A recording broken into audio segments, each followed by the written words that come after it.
The invisible bruises, destroyed without touch.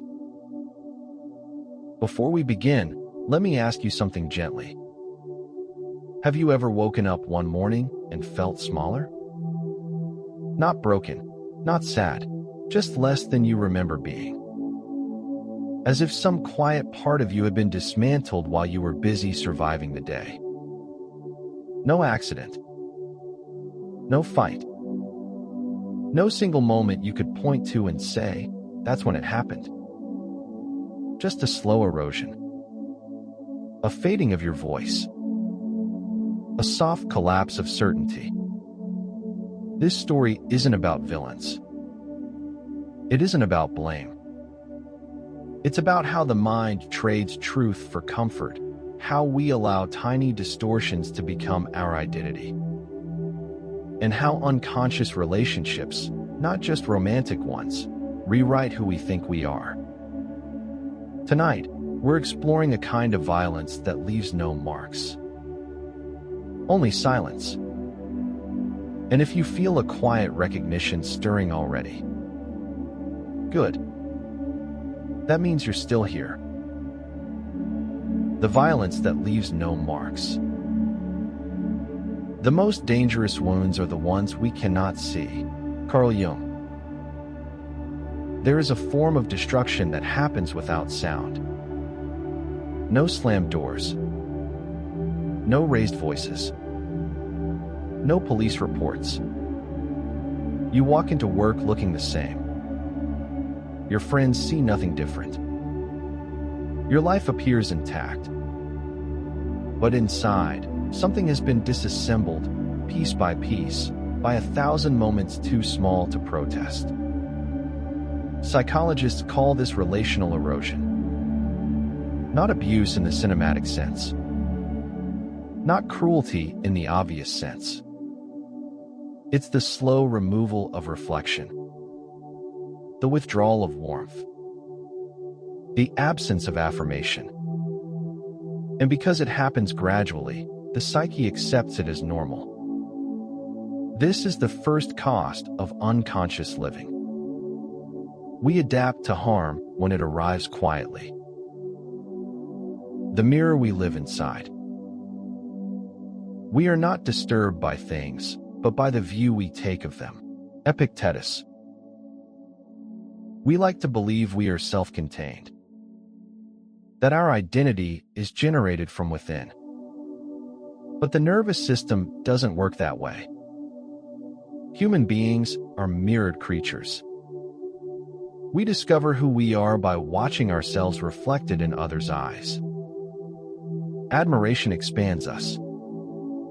Contempt contracts us.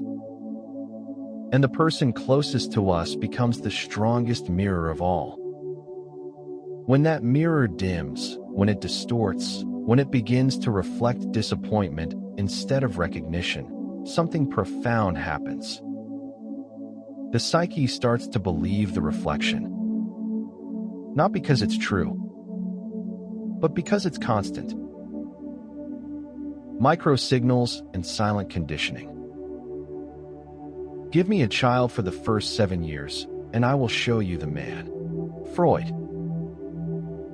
Conditioning doesn't require cruelty. It requires repetition. A sigh before answering. A glance at the phone while you speak. A joke that lands a little too hard in front of others. An eye roll that lasts half a second too long. Individually, they are nothing. Collectively, they rewrite the nervous system. The brain begins to associate presence with tension, expression with risk, initiative with shame. This is how men and women are broken without being touched. Not through trauma, through atmosphere. The withdrawal of admiration. Love is not blind. It sees more, not less. Viktor Frankl. In the beginning, admiration flows easily. Laughter comes without effort.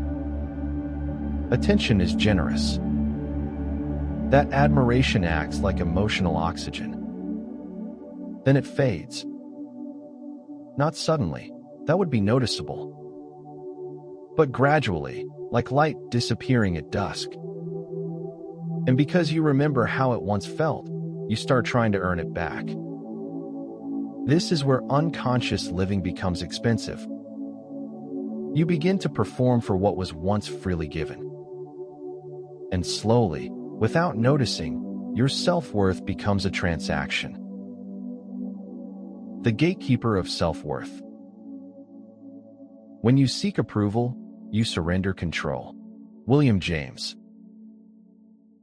When approval becomes scarce, it becomes powerful. Every small nod feels like relief. Every absence feels like failure. This is intermittent reinforcement, the same mechanism that trains gambling addiction. The reward becomes unpredictable, and so the mind works harder. You don't notice the trap because it feels like love, like effort, like loyalty. But psychologically, you've handed someone the keys to your identity without ever realizing it. The collapse of polarity. What you resist persists. What you chase flees. Alan Watts. Attraction, in any form, requires groundedness. But when admiration turns into evaluation, groundedness dissolves. You stop leading. You start reacting. You become careful, measured, uncertain. The more you try to regain respect, the more you signal you no longer have it. This is the cruel paradox.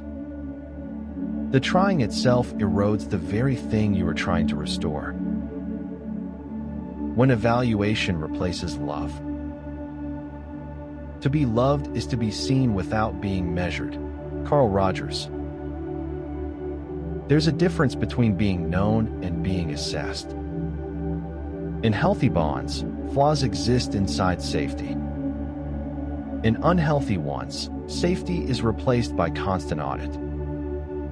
You feel watched, ranked, compared. And the relationship becomes a courtroom where the verdict is never announced, only implied. This is where emotional exhaustion begins. Because you are never at rest, never off duty, never simply allowed to be. The public man and the private ghost. Man is least himself when he talks in his own person. Nietzsche. Out in the world, you might be respected, listened to, valued. At home, you shrink. The contrast confuses the psyche because home is supposed to be truth, not performance. So when the private mirror reflects disappointment, the public success starts to feel fake. And slowly, you believe the quiet mirror more than the loud one. Why you didn't notice? The mind adapts to anything except awareness. Contemporary neuroscience. The brain is terrible at detecting slow change. We notice explosions, not leaks. And so the baseline drops and drops and drops again. Each day still looks like yesterday. Until one morning you wake up and realize you don't recognize yourself. Not because you were attacked, but because you adapted. The myth of just words. Sticks and stones break bones, but words create worlds. Linguistic psychology. Men are taught to ignore emotional information. But the emotional realm is where identity lives. Tone, posture, silence, these are not nothing. They are data. And when the data repeats, the psyche accepts it as truth. The most dangerous message isn't "you are bad." It's "you are tolerable." That message kills slowly. When contempt becomes a voice in your head. The tyrant first conquers the mind. Hannah Arendt. Eventually, she doesn't need to do anything anymore. You've internalized the voice. You deliver the contempt to yourself now. You correct yourself. Doubt yourself. Shrink yourself. The violence has become self-sustaining. This is the final cost of unconscious living. You become your own jailer, guarding a prison you never chose. Recognition is the beginning of freedom. Awareness is the first step of change. Carl Jung.